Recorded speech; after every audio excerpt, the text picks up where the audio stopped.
Chief Matthew Hicks, Special Agent in Charge Robert Bowles, Sheriff Jack Johnson, Prosecuting Attorney Grant Lobes, Captain Donahue with the Idaho State Police, Mayor Jason Brown, Twin Falls Mayor, and Kelly Franson with St. Luke's. Today we will not be accepting any questions. This will just be a press briefing going over the incidents that happened in and out yesterday. At this point in time, I'd like to introduce Police Chief Matthew Hicks.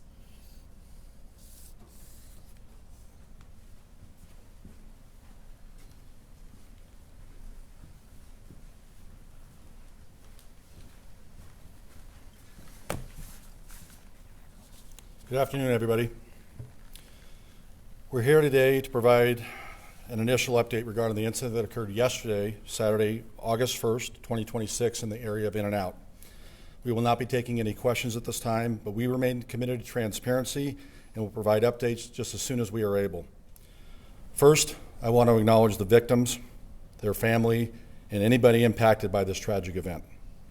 Our thoughts are with them, and we recognize the fear and concern that this has caused in our community. This remains an active and ongoing investigation. Our priority is to provide the most accurate information available, correct misinformation, direct victims, families, and witnesses and community members to the proper resources. We understand that there are many questions, and we will try to answer as many of those in time as we can. However, because some details cannot be released at this stage, and doing so would compromise our investigation. In review, yesterday at 2:29 p.m., multiple 911 calls were received by the Twin Falls City Communications Center. Dispatchers could hear screaming and reports of gunshots in the background. Officers from our department, along with officers from local, state, and federal law enforcement agencies, all converged to the incident. Fire and medical personnel from the Twin Falls Fire Department and Madge Valley paramedics also responded. First responders faced what was described as one of the most chaotic instances a law enforcement officer can face in their career. Law enforcement began to search for the suspect, as well as assisting medical personnel to the scene safely and providing first aid and transporting those in need to our local hospital. Our department has been in constant contact with the In-N-Out management, and they are actively assisting us in the investigation. At this time, we can confirm that there are multiple victims. Based on the information currently available, there are 3 victims that are deceased. 7 others are injured. 2 of those patients have been treated and released. 3 are in stable condition, and 2 are in critical condition. These numbers are preliminary and may be updated as we continue to work with our medical providers, investigators, and partnering agencies. Out of respect for the victims and their families, who have all not been notified at this time, we will not be releasing the identities of them today. I want to thank St. Luke's and their medical staff for their assistance and their extraordinary care during this difficult time. Now, we know there have been multiple comments online about multiple shooters. We can confirm that there was an off-duty state trooper and a citizen who actively engaged the suspect by returning gunfire towards him. We want to take a moment and commend the actions of the off-duty officer and the citizen in their heroic action to stop this incident. We believe their actions helped drive the suspect away from the scene, preventing further casualties. We can confirm that in the minutes after law enforcement arriving and beginning their search for the suspect, we had a second officer-involved shooting. No one was injured in that incident, and the Twin Falls police officer involved in that shooting, his actions are now being reviewed by the Jerome Police Department. More information about that incident will be forthcoming in the days to follow. At this time, we can confirm that the suspect, 24-year-old Chad Williams, is deceased from a self-inflicted gunshot wound. Investigators are continuing to review the incident timeline, process evidence, and conduct interviews. Detectives are working up on following leads and working with assisting agencies. At this time, we are still working to determine the full set of circumstances in this incident, including the suspect's actions and possible motivations. The Williams family has been notified, and they are fully cooperating with law enforcement. Their hearts are also broken during this time. For those directly impacted, victim services and support services are being actively coordinated. Crisis counselors will be on hand today until 8 p.m. at Rock Creek Elementary School, and we're making arrangements to continue that service throughout the week. We are in the process of working with the FBI to set up a Seeking Victims website, and we will provide that information as soon as possible. We are asking the public to avoid spreading unverified information. We have seen social media posts identifying the shooter as a gentleman named Amir Manzik. This information is absolutely false. This gentleman has no involvement in this incident whatsoever. We've also seen reports identifying him as a member of a fire department. This is also completely false. Based on the best information we have at this time, we are confident that Mr. Williams acted alone. If you have information related to this incident, please contact our dispatch center at 208-735-4357. If you have any videos, photos, or digital evidence of this incident, we have established a digital media tip line at www.fbi.gov/Twin Falls shooting. Even the smallest detail may be important to our investigation.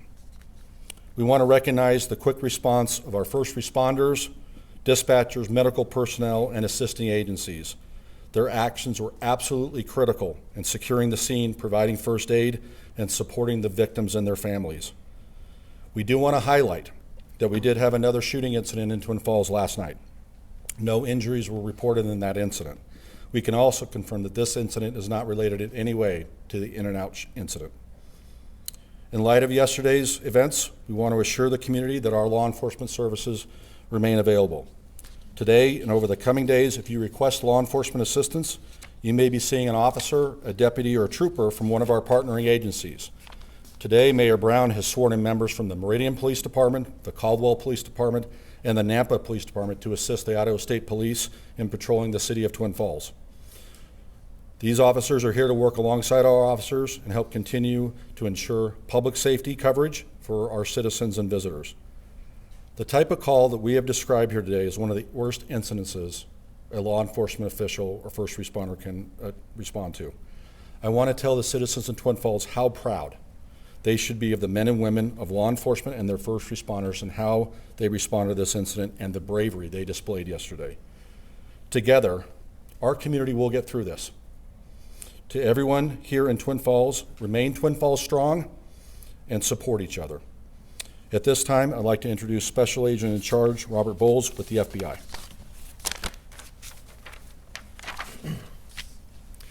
Thank you, Chief Hicks. My name is Robert Bowles. I'm the Special Agent in charge of FBI Salt Lake City, which covers Idaho and Utah. First, on behalf of the FBI, our hearts go out to the victims and to everyone affected by yesterday's tragic shooting. To the families who have lost a loved one, we extend our condolences that are deep and heartfelt. There's no adequate words for a loss so profound, and we are truly sorry. The moment we learned what happened yesterday, our special agents and personnel in Boise and Salt Lake City mobilized immediately. We have committed the full weight of our resources to the Twin Falls Police Department, deploying every investigative and intelligence tool at our disposal. Our evidence response teams and victim services specialists are also on the ground, working tirelessly to support both the investigation and those impacted. The FBI's Victim Services Division, which administers the Victim Services Response Team, will be arriving in Twin Falls to work cooperatively with our local, state, and federal agencies to provide crisis assistance and support victims and their families. We are standing shoulder to shoulder with our local partners. We want to ensure a thorough investigation. We know that videos and images relating to the incident are circulating widely on social media. As the chief said, the FBI has established a dedicated media tip line so that the public can share any footage that they may have. This website is, again, www.fbi.gov/Twin Falls shooting. Once again, www.fbi.gov/Twin Falls shooting. This is an incredibly painful time for the city of Twin Falls and for our entire community. We remain committed to our partners, the victims, their families, and we will work to get the answers that they deserve. I'll now turn it over to Twin Falls County Sheriff Jack Johnson. Thank you. When we talk solidarity, I want to take just a moment. We have our entire city council here, our Board of County Commissioners here. We have representatives from Senator Risch and Crapo's office, as well as a couple of our legislators in the room. This is an event that affects our entire community. Yesterday, our community experienced a tragedy that has shaken us all. On behalf of the men and women of the Twin Falls County Sheriff's Office, Twin Falls County Prosecutor's Office, Coroner's Office, and Board of County Commissioners, I want to extend my deepest and most heartfelt condolences to the families, friends, and loved ones who lost their lives, as well as to those who were injured in today's senseless act of violence in Twin Falls. Our thoughts and prayers are with every person whose life has been forever changed by this heartbreaking event.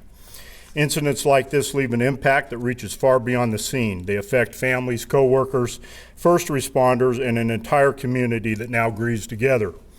While words can never ease the pain of such a loss, we want every victim and every family member to know they are not alone.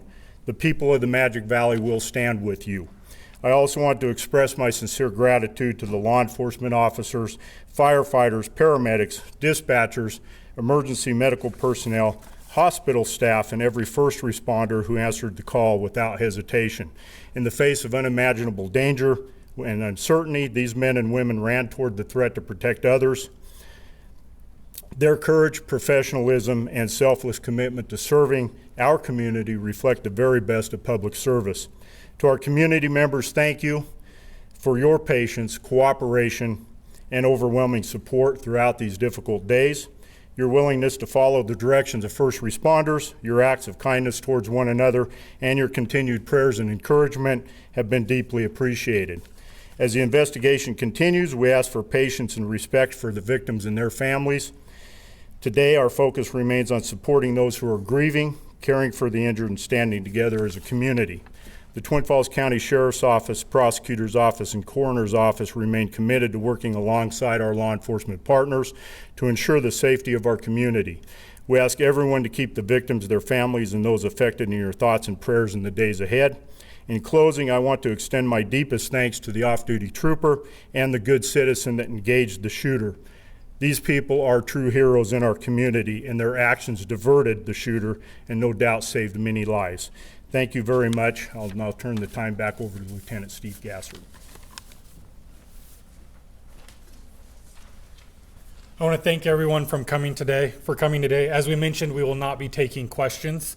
There will be a statement coming out later today from City Administration to our citizens of Twin Falls. We also encourage members of the public and media to keep an eye on our social media, as we'll be releasing further details at later dates on our social media. That will conclude today's press briefing. Thank you. All right, as you heard, that is wrapping up the press conference there, but let's recap everything that they have discussed. So we heard from Twin Falls Police Chief Matthew Hicks. He said dispatchers got several 911 calls. They could hear loud screaming and gunshots in the background, and that is when they came to the scene. All of those law enforcement officials came to the scene just after 2:30. Fire and medical responded, and they say, quote, "It is the most chaotic instances they have faced in their career." They have constant contact with In-N-Out management at this point. They are working with law enforcement. In-N-Out is. At this point, we now know 3 are dead, 4 including the shooter. So 4 in total are dead. 7 people are injured. We have learned that 2 of those injuries have since been released from the hospital. 3 are stable and 2 are in critical condition. Again, that is 7 total injuries. They gave major grace to St. Luke's for their care.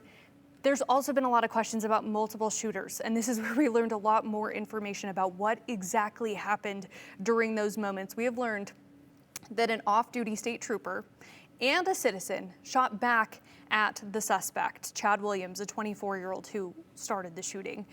The heroic action, according to police and law enforcement, say this stopped this incident. It helped drive the suspect away from the scene and got a lot of thanks for their heroic actions of keeping them away. So that was a big moment of clarity there. Second officer-involved shooting happened during this situation. We don't have many details about this situation. Again, they said that they would release more information, but again, it was a chaotic scene, so we're still working to figure out what happened in that situation. But again, we'll learn more as that unfolds, but it is being reviewed by Jerome Police Department. We also have learned it was a self-inflicted gunshot wound, which confirms what In-N-Out was saying earlier about the suspect. That is what killed the suspect. We're working to determine all of the full circumstances there, but we have learned that the Williams family, Chad Williams, the suspect, his family has been notified and they're working to determine what his motives are. Also, with FBI, they are starting a Seeking Victims website that will be updated. There's also been a lot of misinformation about a man from Twin Falls. It's not him, it is Chad Williams, the 24-year-old at this point, according to law enforcement. Secondly, there's a lot going on yesterday. There was another shooting in Twin Falls. That happened after all of this took place. It was late last night. They say that was an isolated incident and not related to the In-N-Out shooting. So if you heard about a shooting on Trotter Drive, that was not related. Also, you will expect to see different agencies throughout the community in Twin Falls at this point because they need help with the assistance to ensure that the community is safe. So police say that you might see Jerome County Sheriff's Office, you might see police officers, ISP, they might all be out there just to help respond to other events that may occur in the community. They say that this is one of the worst instances a first responder can respond to. And I think the best quote that we had heard from the police chief there was, "Together our community will get through this. Remain Twin Falls strong and support each other." And I agree. I'm already seeing that on a lot of social media posts. You guys are rallying together and trying to find that community candlelight vigil to honor those whose lives were lost and also injured. So keep doing that and remember the importance of that. Lastly, there is a dedicated media tip line, so be sure if you have any videos to send it to this tip line. That is fbi.gov/Twin Falls shooting. Again, that's www.fbi.gov Twin Falls shooting. And again, just reflect, hold your loved ones close. That is everything we have learned from that presser. And we have also, last night, spoke to a man who watched what he described the shooting as a rampage. Lane Cohen says shots were being fired all around him. He was on his way home from work when he stopped at the light on Blue Lakes Boulevard right next to the crowded new In-N-Out, when he saw bullets flying into the car just feet in front of him. Now, he says he looked to his right and the shooter was 30 to 40 feet away from him, firing what appeared to be a semi-automatic rifle. He describes the shooter as young, pale, with glasses and black hair, as we've learned, 24 years old at this point. He also says he doesn't know what happened with the person or people in the car in front of him, but he saw them drive away and of course hopes they're okay. Well, then he saw this man in the In-N-Out drive-thru with a handgun. This is the civilian we believe that we have learned about start firing at the shooter, and he took this video as he drove away. You're seeing it now from the stoplight. The two exchanged gunfire. He says this man was shooting from a distance, but he might have saved lives because he was distracting the shooter enough to get him to stop firing into traffic. I was able then to get my vehicle out and drive around the corner into the parking lot next door. And the last I saw the kid, he was hiding behind the In-N-Out sign, or the shooter, and he was exchanging gunfire with this other person with his handgun in the drive-thru. They were both running around trying to dodge bullets, it looked like, and so I went around. There's people running all over the place, freaking out, obviously.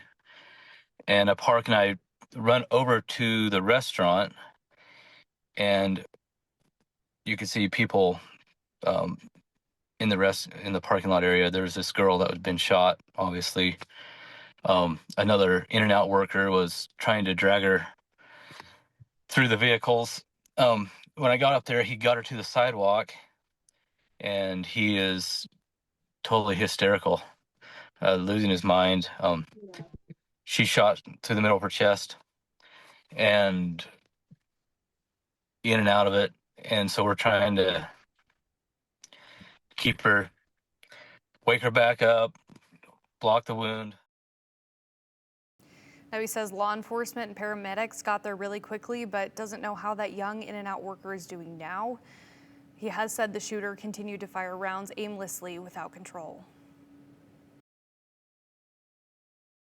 I couldn't tell rhyme or reason, and even looking back, I don't know. It looked like he was shooting at random. And a lot of shots. We're not talking 5 shots. It's a couple magazines. You know, he would empty one here and reload, He was shooting into vehicles. He unloaded his gun through the in and out. It looked like the drive-through window. He was parked up in there and like sent a magazine through the drive-through window. Then the last I saw of him, he was running down the road further, which is towards the visitor center, which borders this property kind of. And there was still shooting going on. And as a Magic Valley native, he is trying to process everything he experiences, as is everyone in that community at this point, seeing this situation unfold. We're actually going to take it live out to Cooper Morgan right now, who is out there. We're having some technical difficulties, so we will get to him in a second.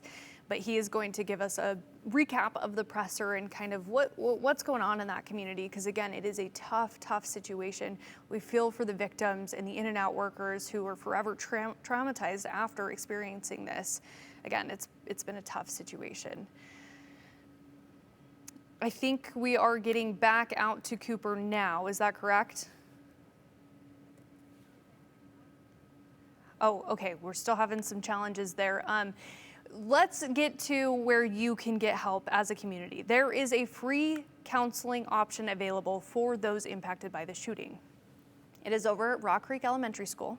Anyone is welcome, and that will go to 8 p.m. tonight. Again, that is for anyone who is needing therapy at this point. Again, a lot of people were at the scene of this event, a very popular area, a lot of people around the area. So this is your opportunity to just go talk to someone.